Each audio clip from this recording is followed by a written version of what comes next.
사랑으로 하는 종노릇이라는 제목으로 말씀 나눌 때 큰 은혜의 시간이 되시기를 바랍니다. 여러분, 하나님께서 우리에게 주신 것 중에 정말 소중한 것이 많습니다. 일단 생명을 주셨습니다. 그리고 우리에게 자유를 주셨습니다. 이 자유가 얼마나 소중한 것인지 몰라요.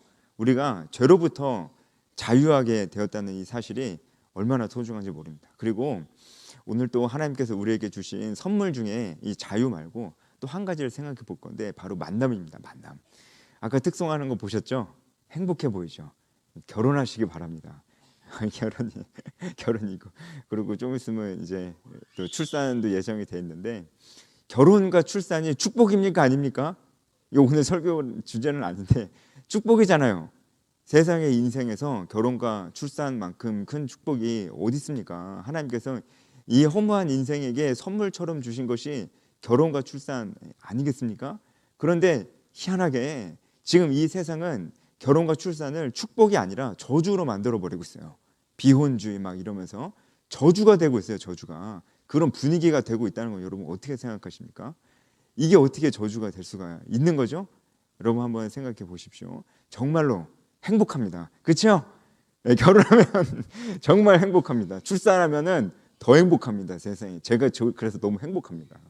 아기가 너무 귀여워요. 예, 저는 그렇게 아기를 그렇게 좋아하는 스타일은 아니었는데 세상에 제 아기가 나오니까 제가 너무 귀엽습니다.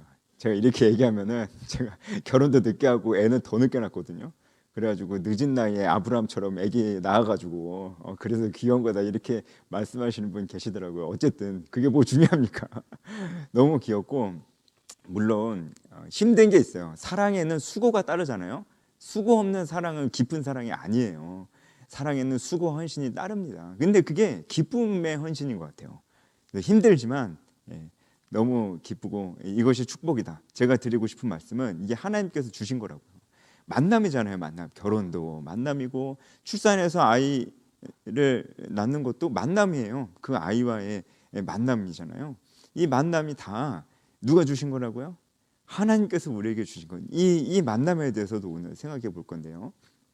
일단은 하나님께서 우리에게 주신 선물 첫 번째 자유에 대해서 한번 생각해 볼 겁니다. 하나님께서 우리를 자유 가운데 부르셨다는 이 사실 아십니까? 하나님께서 우리를 자유 가운데 부르셨어요. 만약에 하나님께서 우리에게 이 자유를 주시지 않았다면 우리는 율법의 종로로 타는 겁니다. 이게 율법의 종로로 타는 게 뭘까요? 율법의 종로로 타는 게 뭘까요? 제가 이걸 어떻게 쉽게 좀 말씀드릴 수 있을까? 이렇게 막 이렇게 생각하다가 이런 생각이 좀 들었습니다. 우리가 율법의 종로로 타는 것, 여기에 아주 적절한 예시가 뭐가 있을까? 딱 이렇게 떠오르진 않는데 그나마 제가 딱 떠올리는 예시가 뭐냐면 사람이요, 안 믿는 사람도 포함해서요, 사람이요 막 살다가 좀 양심이 있으면 자기가 얼마나 잘못 살고 있는지 알잖아요. 그래서 너무 자기가 잘못 산 거예요. 너무 자기가 후회되는 거예요. 자기 삶이. 그런 사람이 있다고 쳐봐요. 그럼 이 사람이 너무 후회되고 너무 자기가 잘못한 거 어떻게 시간을 돌이킬 수도 없고 막 이런 사람이 있다고 생각해 보세요. 그럼 이 사람은 어떻게 합니까? 이 사람이 어떻게 사냐면 그다음부터 속죄 하는 마음으로 삽니다. 속죄 하는 마음으로 제가 착하게 살겠습니다. 이렇게 얘기하는 거 들어보셨어요? 그렇게 살아요. 속죄 하는 마음으로 열심히 삽니다. 여러분, 그러면 속죄가 됩니까? 그러면 속죄가 돼요? 속죄는 그렇게 해서 되는 것이 아닙니다. 없었던 일이 되는 거 아니잖아요. 그렇죠? 그래서 그 사람은 늘 괴로워요. 이 마음속에 이 죄책이죠. 죄책이 이 마음을 엄청나게 짓누릅니다. 이 사람 보세요. 이런 사람이 있다면은 이 사람은 무엇인가의 종로로 타고 있다 이렇게 보일 겁니다. 맞습니다. 그런 사람이 바로 율법의 종로로 타고 있는 그런 사람입니다. 그런데 이런 사람이 밖에 넌 크리스찬 중에서만 찾을 수 있는 게 아니고 우리 크리스찬 중에서도 이런 사람들을 가끔 찾아볼 수가 있다니까요. 우리 크리스찬 중에서는 어떤 생각을 갖고 있냐면 여러분, 지금부터 제가 말씀드리는 이러한 생각을 갖지 말라고 제가 말씀을 드리는 겁니다. 어떤 생각을 갖고 있냐면 믿음으로 구원 받았어. 아멘입니다. 여기까지는 믿음으로 구원을 받았는데 그 다음 죄 집니까 안 집니까? 집니까 안 집니까? 지죠. 안 진다고 얘기하면은 어떤 이단입니까? 구원파 이단인 거예요. 죄 지을 수 없는 존재가 됐다 이렇게 얘기하면 우리는 믿음으로 구원받고도 죄를 지는데 이게 문제인 거예요. 믿음으로 구원받고도 죄를 지니까 어떤 생각이 다 들어요? 아, 나는 이대로 살면은 저기 천국 못 가겠다. 쉽게 말해서 그런 생각을 하는 겁니다. 제가 실제로 그런 청년들 이제 어렵지 않게 만납니다. 이제 개인적으로 만나다 보면은 제가 딱 물어봐요. 천국 갈 거 아니야, 지옥 갈 거 아니야. 제가 사실 이런 질문을 그렇게 좋아하지는 않는데 그래도 제가 간단하게 물어볼 수 있는 것 같아요. 그래서 어디 갈 거 같냐 그러면은 자기 지옥 갈 것 같대요. 그렇게 얘기하는 청년들이 있습니다. 왜 그러냐 그랬더니 자기가 요새 교회를 잘 못 나가서 그렇대요. 그리고 자기가 요새 정말 너무 방탕하게 살아서 그렇대요. 이제 자기도 자기를 잘 아는 거죠. 그렇죠? 그러니까 자기가 뭔가 못 갈 것 같다. 천국 간다고 하기에는 양심이 좀 찔린다. 이런 느낌이겠죠. 그렇게 얘기하는 청년들도 있단 말이에요. 여러분 맞습니까? 틀립니까? 그게 아니죠. 그게 아님을 믿습니까? 여러분 우리가 예수 믿고 구원받고 난 다음에 죄를 또 짓는데 죄를 지음에도 불구하고 우리가 천국에 간다는 거 믿으십니까? 여기 아멘 안 하시면 안 되는데 아멘이시죠? 여러분 아멘 안 하면 어떻게 되는지 제가 설명해 드릴게요. 이게 얼마나 심각한 문제인지. 여러분 만약에 아멘 그게 말이 되나? 아니 양심도 없지. 아니 죄를 지어놓고 그리고 천국 간다고 아무리 예수 믿었어도 죄를 지어놓고 천국 간다고? 아니 그렇게 얘기하면 그냥 마음대로 살지? 이런 생각을 여러분 하실 수도 있어요. 만약에 그래서 나는 거기 아멘 못하겠다 이렇게 얘기하면 어떤 일이 발생하냐면 구원이 취소되는 겁니다. 그렇죠? 믿음으로 구원받았는데 취소돼요. 그게 없던 일 됩니다. 없던 일. 그러면 믿음으로 구원받는 건 사실 아무 소용없어요. 없던 일이 되는데. 그렇죠? 그럼 그 다음에는 어떻게 해야 됩니까? 그 다음에는 예수님 믿긴 믿어요. 근데 취소됐다니까요. 그러니까 뭐 믿고 있는데 다시 믿을 수는 없잖아요. 그럼 어떻게 됩니까? 내 행위로 이 구원을 획득하려고 합니다. 여러분 이거를 이제 뭐라고 합니까? 이걸 행위구원이라고 합니다. 행위구원. 그래서 결국은 구원을 획득하려고 그래요. 근데 구원을 획득해야 된다. 뭐 이렇게 얘기는 안 하고 보통 이렇게 얘기합니다. 잘 살아야 된다. 잘 살아야지 천국 간다. 이렇게 얘기합니다. 이게 틀렸다는 겁니다. 잘 살아야지 천국 간다니요. 그럼 잘 살아야지 구원을 획득한다라고 얘기하는 것이 여러분 어떤 의미겠어요? 그럼 그 구원은 누가 주는 겁니까? 그 구원은 내가 열심히 살아서 얻어내는 겁니다. 그것은 은혜가 아니죠. 대가죠. 열심히 살아서 얻은 대가지 그렇게 얘기하는 순간 더 이상 구원은 은혜가 아닙니다. 그리고 이 사람은요 끊임없이 불안합니다. 왜냐하면 잘 살아야지 천국 가니까요. 그럼 뭐가 잘 사는 건데요? 잘 사는 거 누가 판단하는데요? 하나님 판단하신다고 모르잖아요. 하나님이 어떻게 내 삶을 보시고 잘 사는지 선행을 베풀면서 사는지 안 사는지 하나님께서 판단하신다는데 모르잖아요. 그렇죠? 그러니까 죽을 때까지 모릅니다. 죽어서 그 자리에서 하나님 앞에서 심판대 앞에 섰을 때 판단은 받는다. 그때까지 난 잘 살아야지 천국 간다 이렇게 생각하면 불안합니다. 끝까지 그 불안한 거예요. 그 불안함 가지고 선행도 베풀기도 하고 심지어 교회 봉사도 되게 열심히 하시는 분들이 있어요. 그 불안함을 가지고 두려움을 가지고 여러분 절대 그러면 안 됩니다. 바로 이렇게 두려움과 불안함을 가지고 신앙생활을 이게 바로 종로로 타는 것이 뭐겠습니까? 그렇죠? 이건 종로로 타는 겁니다. 이게 바로 율법으로 구원받는다고 생각했었던 이 당시에 예수님 이전에 유대인들이 했던 생각이에요. 율법의 종로를 타고 있다고 이렇게 예수님께서 말씀하신 거예요. 근데 우리는 이제 그런 생각하면 안 돼요. 이미 말씀 속에서도 그런 생각하지 말라고 많이 말씀을 하셨었는데 우리는 더 이상 그렇게 생각하면 안 됩니다. 예수 믿으면 구원 받습니다. 그리고 취소 안 됩니다. 취소 안 돼요. 그렇죠? 우리는 하늘나라 갑니다. 그러면 잘 됐네요. 그렇죠? 오늘 듣던 얘기 중에 제일 좋네요. 그러니까 취소 안 되니까 뭐 마음대로 살죠? 복잡하게 살 거 있나요? 힘들게 살고 있어요? 뭐 취소 안 되는데 마음대로 살죠? 그렇게 생각하면 이제 안 된다는 말씀을 오늘 이제 드리려고 하는 겁니다. 어쨌든 우리가 이제 종로로 타지 않아도 된다. 이제 하나님께서 우리를 구원해 주셨고 이 구원은 절대로 취소되지 않는다는 의미에서 우리가 자유를 얻은 거예요. 이게 이해가 가십니까? 그러니까 자유로워요. 우리가 이렇게 살아야지 저렇게 된다라는 게 없어요. 우리한테는 우리 삶은 그 자체로 자유입니다. 진리가 우리를 자유하게 했습니다. 자, 그게 바로 우리에게 주어진 자유예요. 그래서 여러분 이 하나님의 말씀은 이 성경은 하나님께서 우리를 바라보실 때 이 자유에 대해서 굉장히 중요하게 여기십니다. 종로로 타고 있는 우리를 구원해 주셨으니까요. 그래서 인류 역사 속에서도 일반 역사 속에서도 교회 역사 속에서도 개신교가 전파되는 곳에, 복음이 전파되는 곳에 항상 자유함이 생겼습니다. 자유함이 생겼어요. 실제로 정치적으로도 제도적으로도 자유함이라는 열매가 항상 맺혀졌습니다. 실제로 뭐 여성 인권이 신장이 된다든지 이런 노예가 해방된다든지 이런 일들이 실제로 일어났어요. 크리스천들에게는 자유가 굉장히 중요한 것입니다. 여러분, 그래서 하나님께서 우리에게 주신 선물 중에 하나가 바로 이 자유라는 것입니다. 여러분, 자유 가운데 사십시오. 자유 가운데 사시길 원합니다. 그러면은 우리에게 주어진 자유 가운데 사니까 마음대로 살아야지, 이제 그게 안 된다는 말씀을 드리려고 하는 거예요. 그게 안 된다라고 하기보다는 이런 표현을 제가 쓰겠습니다. 마음대로 살아야지, 그게 안 돼, 그러면 안 돼라기보다는 그럴 수 없느니라. 제가 이런 표현을 쓰고 싶습니다. 사실 바울이 썼던 표현이에요. 그럴 수 없습니다. 하나님께서 우리에게 주신 게 자유가 맞아요. 그래서 우리가 모든 죄의 속박으로부터 자유하게 되었지만, 그래서 우리가 사실 자유 가운데 살 수 있지만 우리가 마음대로 살지는 않습니다. 우리가 마음대로 살 수 없기 때문에 그래요. 왜 그래요? 우리가 하나님을 사랑한다면 마음대로 살 수가 없습니다. 그래서 지금부터 우리에게 주어진 자유를 우리가 어떻게 사용하느냐, 바로 이 문제인데요. 우리는 우리에게 주어진 이 자유를 하나님을 사랑하는, 이 말씀이 중요합니다. 하나님을 사랑하는 내 마음을 표현하면서 이 자유를 사용해야 됩니다.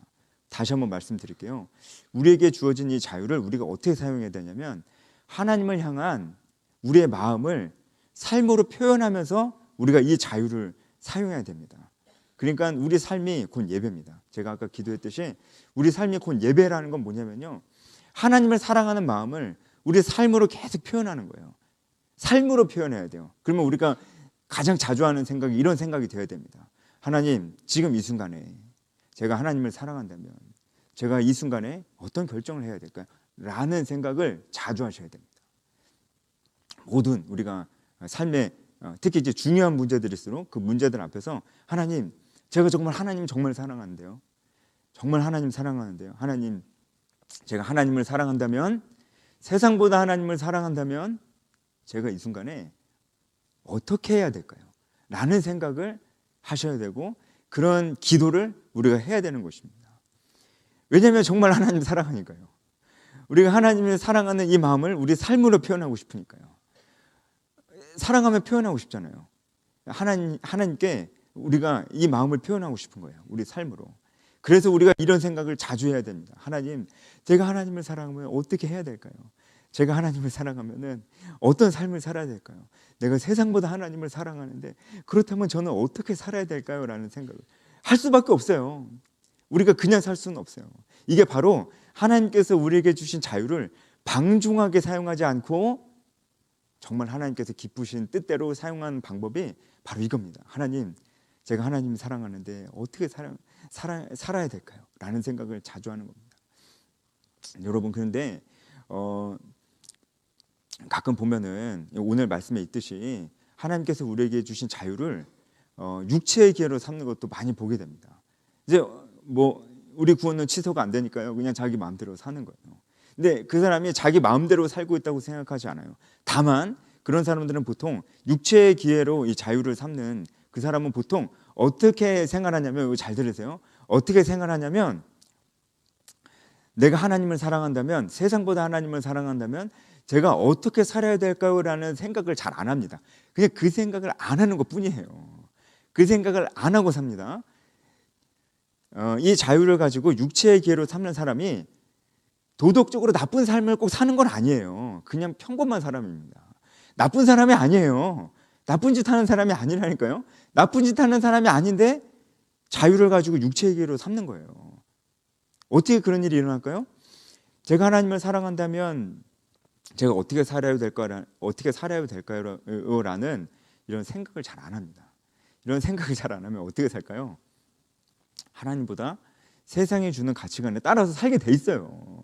이 마음에 정말 내가 원하고 좋아하는 것들이 이제 하나님을 알아가고 하나님과 인격적인 동행을 하고 하나님께서 우리에게 명령하신 걸 순종하고, 이런 게 별로 흥미가 없어요. 쉽게 말해서 이런 게 별로 흥미가 없어요. 내가 그거 왜 살아야 되지? 그거는 믿음 좋은 사람들만 사는 거 아닌가, 이런 생각을 한다니까요. 자기 얘기가 아니에요. 벌써 그 사람은 보통 어떻게 사냐면은 이 자유를 육체의 계로 삼는 사람은 어떻게 사냐면은 한마디로 이제 자기를 위해서 삽니다. 자기 자신을 위해서 살아요. 하나님께서 주신 건데 다 자기를 위해 써요. 뭐가 있습니까? 시간, 돈, 그리고 젊음, 건강, 자기를 위해서 씁니다. 나쁜 거 아니에요. 나쁜 사람 아니잖아요. 그렇죠? 근데 자기를 위해서 쓰는 겁니다. 근데 이 사람이 바로 그 자유를 육체의 계로 삼는 것입니다. 자기만을 위해서 쓰는 거예요. 하나님 생각 별로 안 합니다. 그게 자기 인생의 최우선입니다. 그렇게 사는 것이 이 자유를 육체의 계로 삼는 건 아니겠습니까? 보면은 요즘 청년들 보면은 옛날과는 좀 다르게 돈이 없는 것 같진 않아요. 또 이렇게 얘기하면 또 어떻게 생각할지 모르겠지만 제가 요새 대학생들 봐도 돈이 없는 것 같지는 않아요. 왜냐하면 여행도 많이 가거든요. 일단은 뭐 여행 가면 일단 해외예요, 해외. 그러니까 뭐 돈이 막 없는 것 같지는 않고 요새는 군대에서도 돈을 많이 준대요. 그래가지고 그 군대에서 돈을 차곡차곡 모아서 유럽 여행을 많이 가더라고요. 제대하고 유럽 여행하는 친구들이 정말 많아요. 저 때는 나 때는 그러지 않았는데 나 때는 정말 죄송합니다. 이제 저는 아직도 생각나는 게 제 이등병 월급이 10,000원이 안 됐거든요. 그때가 이제 한일 월드컵 우리나라에서 할 때인데 그때만 해도 그랬었는데 지금은 굉장히 많이 올랐더라고요. 어쨌든 그거 좋죠. 이제 돈이 많이 생기는 건 좋은데 그것을 어떻게 쓰느냐 봤을 때 여행 가는데 쓰고 이제 PT 받는데 쓰고 그게 나쁘다는 게 아니에요. 근데 그게 그 마음의 중심에 있는 건 같아요. 그런 거는 같아요. 자기의 마음과 자기 원함과 자기의 흥미와 그런 것들이 다 지금 거기에 있어요. 그래서 그러다 보니까 바쁘게 되게 열심히 사는데 무엇을 위한 시간이 없습니까? 하나님과 인격적인 동행을 하는 위한 시간이 없어요. 말씀을 안 봅니다. 말씀을 너무 몰라요. 제가 저번 주에도 말씀드렸잖아요. 성경 말씀을 너무 모릅니다. 너무 몰라. 이거는 그 머리가 나빠서 모르는 게 아니고요. 알고 싶지 않아서 모르는 거예요. 공부를 안 하니까요. 근데 계속 모릅니다. 말씀을 너무 안 봅니다. 그리고 기도하는 시간이 너무 없습니다. 그리고 예배를 드리는데 너무 졸아요. 어쩌다 졸 수도 있습니다. 저도 졸릴 때가 있거든요. 근데 너무 졸아요. 너무 졸아요. 너무 자꾸 자요. 이거는 정말 문제가 있습니다. 너무 자꾸 자는 거는 문제가 있거든요. 이게 그 마음에 무엇이 있을까라는 생각을 할 수밖에 없는 거예요. 그렇게 됐을 때 정말 내가 하나님께서 주신 이 자유를 정말 육체의 계로 삼고 있는 건 아닌가 이런 생각을 한번 해봐야 된다는 것이죠. 그래서는 안 되겠습니다. 우리는 하나님께서 우리에게 주신 자유를 하나님을 사랑하는 방향으로 사용해야 되겠습니다. 그러고 싶으시죠? 하나님 사랑하잖아요. 그렇죠? 하나님 사랑하는 마음을 우리 삶으로 표현하는 저 여러분 되시길 바랍니다. 자, 그런데 이제 하나님께 우리 마음을 표현하고 싶은데 하나님께서 그 좋은 방법을 우리에게 말씀해 주셨어요. 자, 이렇게 너가 나를 사랑한다면 너의 삶을 이렇게 표현해라. 너의 마음을 이렇게 표현해라 라고 우리에게 말씀해 주신 게 있어요. 그것이 바로 무엇이냐면 그 자유로 육체의 기회를 삼지 말고 어떻게 하라고요? 사랑으로 서로 종노릇해라. 그렇게 살면은 너가 나를 사랑하는 그 마음을 너의 삶으로 잘 표현하고 있는 거야 라고 말씀해 주신 겁니다. 사랑으로 서로 종노릇해라 이렇게 말씀해 주신 거예요. 사랑으로 서로 종노릇하는 것입니다. 누구에게요? 우리 서로에게요. 먼저 믿음의 가정 안에서입니다. 이 갈라디아에서도 이 표현이 나와요.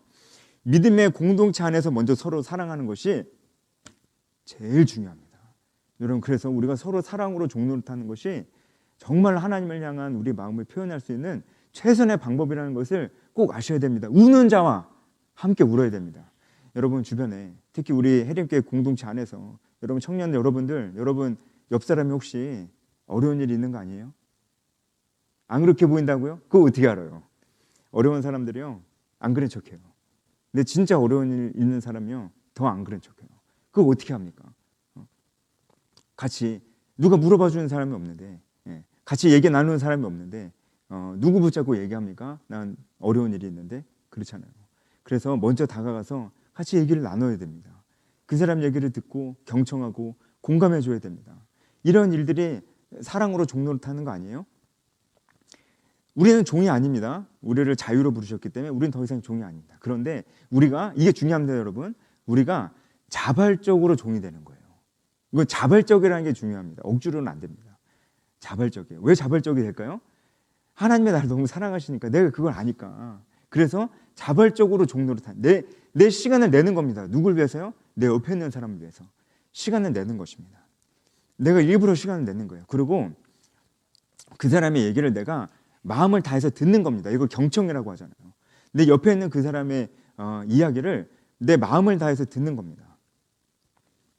자발적으로요. 이게 바로 사랑으로 종로를 타는 것입니다. 여러분, 이런 모습들이 우리 교회 공동체에 만약에 많이 생긴다면, 만약에 우리가 우리 서로에게 서로의 이야기를 관심을 갖고 들으며 공감해주고 경청하며 그를 위해서 함께 기도해주는 이런 일들이 우리 공동체에 많이 생긴다면은, 여러분, 우리 풍성해질까요? 안 풍성해질까요? 너무 풍성해지지 않겠어요? 여러분, 그렇지 않겠어요? 여러분, 그런데 가고 싶지 않아요? 누군가 내 이야기를 먼저 물어봐주고 정말 경청해주고 정말 공감해주고 기도도 해준다. 세상에 여러분, 교회 밖에 이런 데가 어디 있습니까? 교회 밖에 자기 이야기를 그렇게 잘 얘기할 수 있고 또 그렇게 공감하고 경청해 줄 수 있는 그런 곳이 여러분 얼마나 있습니까? 여러분, 그런 곳이 세상에 많이 없습니다. 교회가 그 역할을 감당해야 됩니다. 우리가 그 역할을 감당해야 됩니다. 우리가 서로 사랑으로 종로를 해야 되는 줄 믿습니다. 여러분, 그게 하나님을 향한 우리 마음을 표현할 수 있는 길이에요. 예배 열심히 드리고 찬양 진짜 뜨겁게 하는데, 그리고 그냥 자기만을 위해서 사는 것은 여러분 어떻게 보이세요? 그런 거 그럴 수 있나요? 아무리 여기서 예배 뜨겁게 드리고 기도 막 통성기도 하고 막 찬양할 때 막 이렇게 해도, 아니 끝나고 그 다음부터 월요일부터 금요일까지 자기만을 위해서 사는데, 그게 정말로 하나님을 향한 내 마음을 표현할 수 있는 길이 그게 어디 있나요? 그게 삶의 예배가 되는 게 어디 있어요? 그렇죠? 그래서 우리가 정말 사랑으로 서로 종로를 타고, 여러분 가정에서도, 여러분 직장에서도, 여러분 만나는 사람들에게 여러분 우리가 사랑으로 서로 종로를 타야 되는 줄 믿습니다. 사랑으로 서로 종로를 타는 모습이 어떤 모습일지 갈라디아서가 좀 더 구체적으로 이렇게 말씀을 하고 있는데요. 여러분, 말씀을 한번 찾아보길 원합니다. 갈라디아서, 같은 갈라디아서 말씀입니다. 갈라디아서 우리가 5장을 봤는데 6장 한번 보겠습니다. 6장 1절 2절 말씀을 우리 같이 보길 원합니다. 갈라디아서 6장 1절 2절 말씀을 같이 한번 읽어보겠습니다. 1절부터 읽겠습니다. 형제들아, 사람이 만일 무슨 범죄한 일이 드러나거든 신령한 너희는 온유한 심령으로 그러한 자를 바로잡고 너 자신을 살펴보아 너도 시험을 받을까 두려워하라. 너희가 짐을 서로 지라. 그리하여 그리스도의 법을 성취하라. 아멘. 이게 바로 사랑으로 종로를 타는 모습이 구체적으로 어떻게 나타나야 되는지 좀 말씀해 주신 건데요. 이런 경우입니다. 사람이 무슨 범죄한 일이 드러나거든. 자, 이게 어떤 건지 말씀드릴게요. 이게 드러나거든이라는 헬라어 단어가 유혹된다 이런 뜻이에요. 유혹된다. 그러니까 이겁니다. 우리 예를 들어서 우리 셀 모임 하고 있는데 나누면 막 하는데 어떤 친구가 뭔가 하나님 뜻이 아닌 어떤 것에 대해서 그 마음이 많이 끌리고 있다라는 나눔을 내가 만약에 들었어요. 그런 나눔을 만약에 들었어요. 이 친구가 죄를 지으려고 하는구나. 이 친구가 지금 위태위태하구나라는 것을 내가 탁 감지를 했어요. 지금 딱 그런 상황입니다. 그런 상황에 우리가 어떻게 해야 되느냐라는 겁니다. 그런 상황에 어떻게 하라고 합니까? 바로 잡아주래요. 온유한 심령으로 그러한 자를 바로 잡아주랍니다. 여러분, 바로 잡아줘야 됩니다. 여러분, 우리가 일단은 그러려면 우리 서로 좀 알아야 되겠죠. 알고 나눔, 특히 깊이 있는 나눔들을 많이 해야 되겠죠. 그래야 그 사람이 진짜 자기가 어떤 죄의 유혹이 있거나 그런 것에 이제 좀 노출되어 있는지를 우리가 알 수가 있으니까요. 그런 중에 누군가 이런 뭔가 죄에 빠질 것 같고 너무 분노를 한다든가, 이제 뭔가 이 사람이 뭔가 위태롭다. 난 교회 나야 될지 잘 모르겠어요. 뭐 이렇게 얘기를 한다든지 그런 사람이 있다면 여러분 어떻게 해야 됩니까? 바로 잡아줘야 됩니다. 이게 목사님만 해야 될 일이 아니에요. 우리가 서로가 서로에게 해줘야 될 일입니다. 바로 잡아줘야 됩니다. 물론 이제 걷다 대고 그냥 막 얘기하라는 얘기는 아니죠. 지혜가 필요합니다. 지혜가. 하지만 바로 잡아주는 것이 필요합니다. 여러분, 우리가 서로가 서로에게 그래야 됩니다. 서로가 우리 서로에게 죄를 짓지 않도록 서로 잘 잡아줘야 됩니다. 만약에 누군가가, 예를 들어서 저는 혼전 순결에 대해서 예시를 좀 들고 싶어요. 여러분, 혼전 순결의 문제는 절대로 보수적이냐 개방적이냐의 문제가 아니거든요. 이것은 옳고 그름의 문제고 그 기준은 성경입니다. 저는 정말로 이걸 말씀드립니다.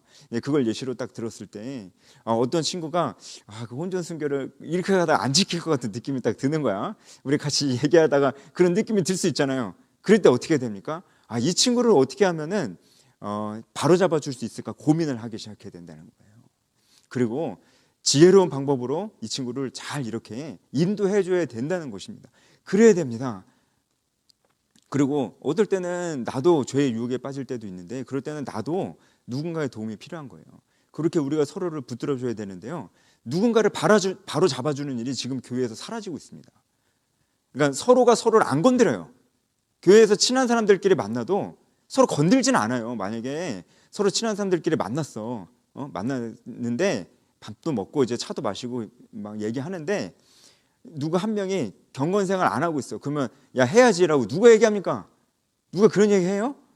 안 하잖아요. 기도 안 하고 야 기도해야지. 친구끼리 그런 얘기 안 한단 말이에요. 그러니까 서로 잡아주지 않습니다. 서로 바로 잡아주지 않습니다. 안 하고요. 그냥 서로 그냥 존중해줘요. 여러분 이거를 친절한 불가지론자라고 하는데요. 그러니까 불가지론자 그건 모르는 거다. 너나 나나 서로 어떻게 사는지 모르니까 서로 건들지 말자. 이게 친절한 불가지론자. 이런 모습들이 이 교회 공동체 안에 너무나 많이 보인다니까요. 안 됩니다. 우리는 서로 바로 잡아주는 게 얘기만 들어주는 게 아니고 바로 잡아주는 게 정말 중요합니다. 맞잖아요. 상식적으로. 정말 그 사람을 사랑한다면 어떻게 방종할 수 있습니까?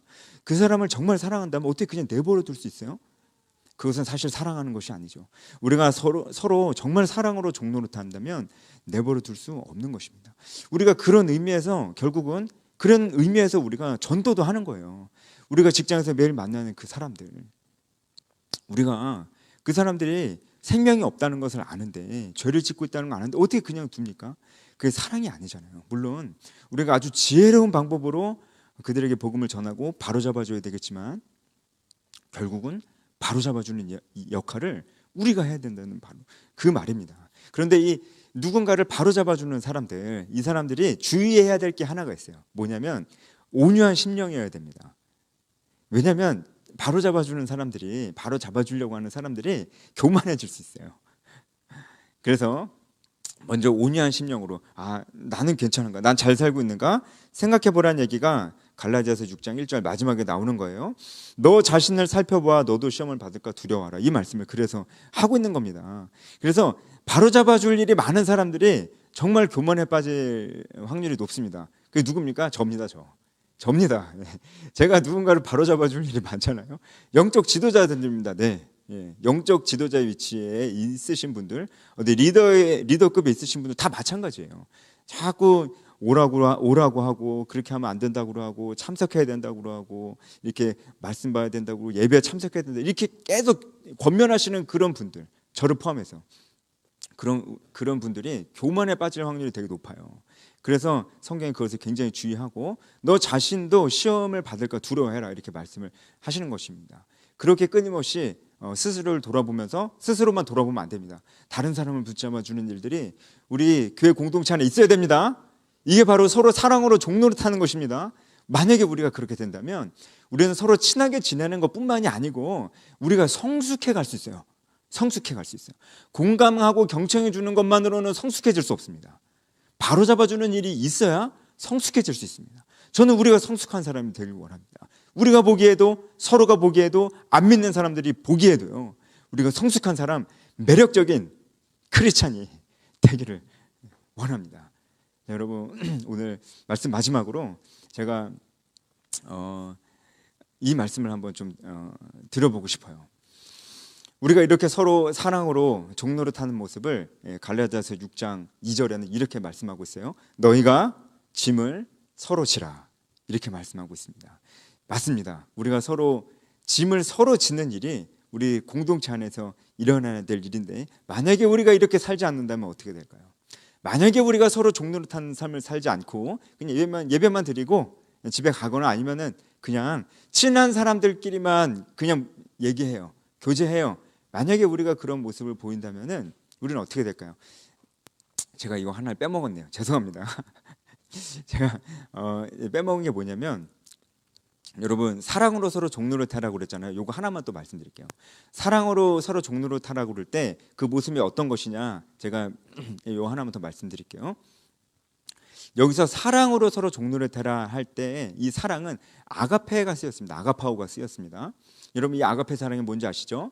하나님이 우리를 사랑하실 때 아가페 사랑을 하십니다. 그런데 놀라운 거는 지금 우리한테도 너네들도 아가페 사랑을 해라 이렇게 말씀하시는 거예요. 여러분 우리가 하나님이 아닌데 우리가 어떻게 아가페 사랑을 합니까? 그런데 그렇게 하라는 거예요. 왜요? 할 수 있으니까요. 우리가 성령의 충만함이 있으면 우리가 아가페 사랑으로 다른 사람을 사랑할 수 있습니다. 그럼 아가페 사랑이 뭘까요? 아가페 사랑의 특징은 정말 큰 특징은 이겁니다. 사랑받을 자격이 없는 사람을 사랑하는 거예요. 이게 아가페 사랑입니다. 그리고 먼저 다가가는 것이 아가페 사랑입니다. 하나님이 우리에게 먼저 오셨잖아요. 그리고 사랑받을 자격이 없는 사람을 사랑하셨잖아요. 이게 아가페 사랑의 특징 아니겠습니까? 우리가 바로 이 아가페 사랑으로 우리 옆에 사람을 사랑해야 됩니다. 그러니까 일단은 우리가 먼저 다가가야 됩니다. 먼저 다가가는 것이 중요합니다. 그래서 우리 이제 공동체 안에서는 이제 먼저 다가가는 모습들이 무슨 이제 바나바 팀이나 아니면은 뭐 이렇게 뭐 맡으신 분들만 먼저 다가가는 게 아니에요. 다 먼저 다가가야 됩니다. 그리고요 어떻게 돼요? 사랑받을 자격이 없는 사람 사랑해야 됩니다. 그러니까 미운 사람도 사랑해야 되고요. 자 사실 거기까지 바라지도 않아요. 미운 사람 사랑하는 것까지 바라지도 않습니다. 안 친한 사람 사랑하세요.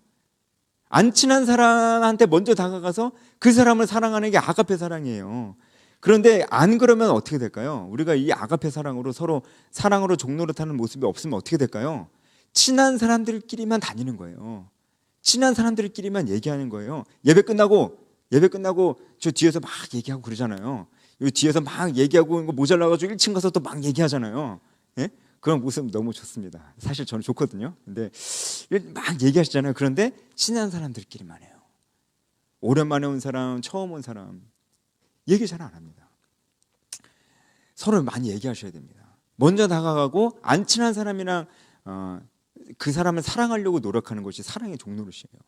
그런 모습들이 우리 안에 있어야 됩니다. 만약에 우리 안에 그런 모습이 없으면 서로 짐을 지는 모습들이 없으면 우리가 어떻게 되냐면 반드시 이런 일이 생깁니다. 홀로 남습니다. 우리는 신앙적으로 영적으로 홀로 남습니다. 교회 예배는 같이 드리지만 그냥 같은 공간에서 드리는 것뿐이죠. 관계적으로 영적인 교제 측면에서 홀로 신앙생활을 하는 겁니다. 제가 이 말씀은 이전에도 너무나 많이 말씀드렸는데 여러분 지금은 제가 정말 현실적인 것 좀 말씀드릴게요. 만약에 영적으로 홀로 신앙생활을 한다면 좀 어떤 일이 생길까요? 만약에 영적으로 홀로 신앙생활을 한다면 그 사람 주변에는 일단은 믿는 사람이 많이 없을 겁니다. 혹은 믿는 사람들이랑 교회 사람들이랑 만나도 제가 말씀드렸듯이 친한 사람들끼리만 만나는 거예요. 원래 친했던 사람들끼리만 만나면 서로 바로 잡아주는 걸 잘 못합니다. 그리고 어쨌든 그 사람은 아가페 사랑을 하지는 않는 거예요. 친한 사람들끼리만 만나는 거요. 여러분 그러면은 이제 어떤 일이 일어나냐면 그 사람은 영적으로 사실상 고립되어 있는 겁니다. 일상생활 속에서 영적으로 자기 주변에 쉽게 말해서 자기 주변에 믿는 사람이 없어요. 믿는 사람이랑 대화할 일이 없습니다. 믿는 사람이랑 같이 생각을 나눌 일이 거의 없습니다. 여러분 이렇게 하루 이틀 이렇게 살아가는 게 아니고요. 거의 대부분의 시간을 믿지 않는 사람들이랑 그냥 계속 같이 보내고 그 사람들과 같이 밥도 먹고 그 사람들과 같이 카페도 가고 그 사람들과 같이 여행도 가고 그 사람들이랑 이런저런 수다도 떨고 하는 거예요. 믿지 않는 사람들이랑 계속해서. 여러분 계속해서 우리가 그냥 그렇게 살아간다면 우리는 어떻게 될까요? 그 사람들에게 우리가 영향을 받지 않을 수 있을까요? 영향을 안 받을 것 같아요? 여러분 그런 사람은 없습니다. 영향을 안 받을 수 있는 사람이 없어요. 사람이 보고 듣고 경험하는 것이 얼마나 큰 학습 효과가 있는지 아시잖아요. 그런데 내 주변에 있는 모든 사람들이 다 안 믿는 사람들이에요. 그 사람들과 얘기할 때 여러분 다 이 대화는 학습입니다. 수다 떠는 것 같아도 다 학습하는 거예요. 근데 안 믿는 사람들하고만 계속 얘기하고 그 사람들하고 친하게 지내. 관계적으로도 마음이 많이 오픈돼 있어. 이러면 여러분은 더욱더 그 사람들과의 대화 속에서 많은 것을 흡수하게 됩니다. 알게? 모르게. 그렇게 되는 거예요. 뭘 흡수할까요? 간단한 정보 같은 것도 흡수하겠지만 가치관, 세계관 이런 것들을 흡수하게 되는 겁니다. 그들이 마음속에 품고 그들이 좋아하고 사랑하는 세상의 것을 나도 마음에 품고 좋아하고 사랑하게 돼 있어요. 어느 순간 그렇게 돼버립니다. 아주 서서히. 그래서 자기도 몰라요, 자기가 변하고 있는지. 어느 날 정신 차려보니까 예전에 교회에서 열심히 하던 내가 아닌 거예요. 근데 그 변화는 아주 조금씩이지만 계속해서 진행되어 왔던 것입니다. 어떻게? 내가 영적으로 고립돼 있어. 나 항상 이제 내가 안 믿는 사람들이랑만 항상 얘기하거나 교회 사람들이랑 만나도 영적인 대화를 안 합니다. 예, 그런 대화 속에서 늘 있을 때 우리 생각과 가치관은 변합니다. 그런 사람이 그래도 교회는 와요. 교회 일주일에 한 번 오는 거랑 일주일 내내 안 믿는 사람들이랑 대화하는 거, 어떤 게 더 영향력이 클까요? 그 사람에게? 당연히 일주일 내내 안 믿는 사람들이랑 함께 생활했던 것이 그 사람의 생각과 가치관을 형성시켜 버립니다. 여러분, 변합니다. 반드시 변합니다. 특히 제가 지금 20살 새내기들 잘 들으세요. 새내기들 그런 확률이 되게 높습니다. 그리고 이제 졸업하고 사회 초년생들 그럴 확률이 굉장히 높습니다. 그 이유까지 말씀드리기 제가 너무 시간이 없고요. 여러분, 그래서 우리는 결국은 홀로 신앙생활하고 홀로 남았을 때 우리는 바뀝니다. 안 좋은 쪽으로 바뀝니다. 겉으로는 교회 다니는 크리스찬 같지만 사실 이 마음속에, 이 중심에는 세상의 가치관과 세계관을 더 사랑합니다. 하나님 부인하지 않아요. 하나님 믿는다고 말은 해요. 하지만 하나님을 제일 사랑하지는 않습니다. 때로는 자기도 자기 마음을 잘 몰라요. 그런 생각 자체를 안 합니다. 그냥 세상 사람들처럼 나랑 늘 같이 지내고 친하게 지내는 내 친구들, 내 주변 사람들처럼 나도 그냥 그렇게 생각하게 되는 거예요. 그러니까 자기 스스로도 자기가 나쁜 사람이라고 생각 안 해요. 자기 스스로도 자기가 잘못 살고 있다고 생각 안 해요. 왜냐하면 다 그렇게 사니까요. 다 그렇게 사니까요. 그렇게 우리는 변해가요. 여러분, 이스라엘 백성들이 정말 하나님을 떠났을 때 우상 숭배했던 거 아시죠? 근데 우상 숭배 어떻게 했는지도 아세요? 이스라엘 백성들이 우상 숭배 어떻게 했냐면 인신 제사를 드렸습니다. 아이를 우상에게 바쳤는데 이제 몰렉이라고 합니다. 몰렉이라는 우상이 소머리처럼 이렇게 하고 있는데 큰 금속덩이에요. 큰 금속상이에요. 금속상. 큰 우상인데 금속으로 만들어졌는데 안은 텅 비었어요. 왜 텅 비어놨냐면은 그 안에 불을 뗍니다. 불을 떼니까 금속이니까 아주 뜨거워지겠죠. 근데 그 금속상이 우상이 어떻게 하고 있냐면 이루고 있습니다. 이런 모습으로 있어요. 근데 이 위에다가 그 인신제사 아이를 드립니다. 아기를 이 뜨거운 금속덩이 이 손바닥 위에 올려놓습니다. 어떻게 될까요? 그 아기가 타 죽습니다. 그게 인신제사예요. 이게 몰렉에게 드리는 그 제사 방법이었거든요. 얼마나 끔찍해요. 근데 이거를 이스라엘 백성들이 했어요. 이스라엘 백성들이 그걸 하면서 무슨 생각했을까요? 자기들이 나쁜 짓을 하고 있다고 생각을 안 했다니까요. 왜 그랬을까요? 다 그렇게 살았으니까요. 그 당시에 다 그렇게 살았어요. 다들 하는 거 나도 하는 건데 그게 뭐가 나쁘다고 생각하겠어요.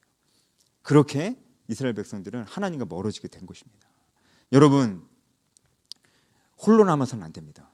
여러분, 일부러라도 여러분 주변에 믿는 자들을 남겨두세요. 여러분, 일부러라도 우리가 서로 만나야 됩니다. 일부러라도 만나야 됩니다. 믿는 사람들끼리 일부러라도 만나야 돼요. 시간을 내셔야 돼요. 내셔서 만나셔야 돼요. 누구랑 대화하느냐, 누구랑 교제를 하느냐가 그 사람을 형성시킵니다. 그래서 이런 말 있잖아요. 어떤 사람에 대해서 알고 싶으냐? 그러면 그 사람 주변에 누가 있는지를 봐라. 이런 얘기 들어보셨죠? 그 사람 주변에 누가 있는지를 보면 그 사람을 알 수 있다 이거예요. 그 말이 정말 맞는 말이에요. 여러분, 우리가 세상과 담싸라는 얘기 아니에요. 세상 사람들과 함께 살아야죠. 하지만 여러분, 우리가 믿음의 교제 시간이 현저하게 없습니다. 이렇게 해서는 우리가 우리 마음을 지킬 수가 없어요. 그래서 우리는 서로 짐을 지어야 됩니다. 그래서 일부러라도 우리가 믿는 사람들이랑 만나는 시간을 가져야 돼요. 만나서 그냥 수다 떠세요. 괜찮습니다. 이런저런 재밌는 얘기 하세요. 그리고 그것만 하시지 말고 그리고 영적인 나눔을 하셔야 돼요. 영적인 나눔을 하셔야 돼요. 그냥 여러분 큐티 나눔이라도 하세요. 요즘 말씀 보면서 혹시 은혜 받는 거 있어? 요새 말씀을 너무 안 봤어. 그러면은 그 주일 설교 때 들었을 때 기억나는 거 있어? 아니 그때 내가 졸아가지고 아니 그럼 요새 찬양 듣는 거 있어? 뭐 다 물어보면서 여러분 영적인 대화를 하세요. 영적인 대화를 하시는 게 중요합니다. 그런 대화가 여러분 주변에 많이 있게 하세요. 그 대화들이 여러분을 형성시킵니다. 여러분의 생각을 바꿔놓습니다. 여러분의 마음 중심을 파고듭니다. 여러분 마음의 중심에 세상이 여러분 마음 중심을 차지하지 못하게 해주는 안전장치가 돼줍니다. 그래서 성경이 정말 지속적이고 꾸준하게 너희가 서로 모이라고 얘기하는 거예요. 예배만 드리라고 안 했어요. 모이라고 하는 거예요. 안 그러고서는 우리가 이 세상에 보이지 않는 강력한 세계관과 가치관의 공격들을 이겨낼 수가 없습니다. 여러분, 우리가 모입시다. 모여서 우리가 함께 믿음의 교제를 나눕시다. 그래서 오늘 소풍 가는 겁니다. 청년들 아시겠어요? 그래서 제가 뭐라고 그랬어요? 노는 게 사역이라니까요. 이게 얼마나 중요한 시간인지 지금까지 제가 설명드린 겁니다. 아시겠죠? 그래서 우리가 그런 마음으로 이따가 즐거운 시간 보냈으면 좋겠습니다. 그리고 이 시간 이후에도 우리가 함께 모이기를 힘씁시다. 우리 교회 안에서 같이 큐티 모임 같은 것도 자발적으로 많이 생겼으면 좋겠어요. 큐티 모임 같이 생겼으면 좋겠어요. 그리고 성경 통독 모임 이런 거 생겨도 너무 좋을 것 같습니다. 그런 것도 많이 생겼으면 좋겠어요. 온라인 같은 거로도 할 수 있잖아요. 우리 이제 삼청 부부들끼리도 하면 얼마나 좋아요. 큐티 모임 이런 거 자발적으로 생기면 너무 좋겠어요. 뭐 예를 들어서 갑자기 생각난 건데 같이 홈빌더를 같이 하고 있다. 그러면 같이 하는 부부들끼리 큐티 나눔도 같이 하면 얼마나 좋아요. 그렇게 하면서 우리가 서로에게 서로 짐을 지며 사랑으로 서로 종로를 타는 삶을 살 수 있는 것입니다.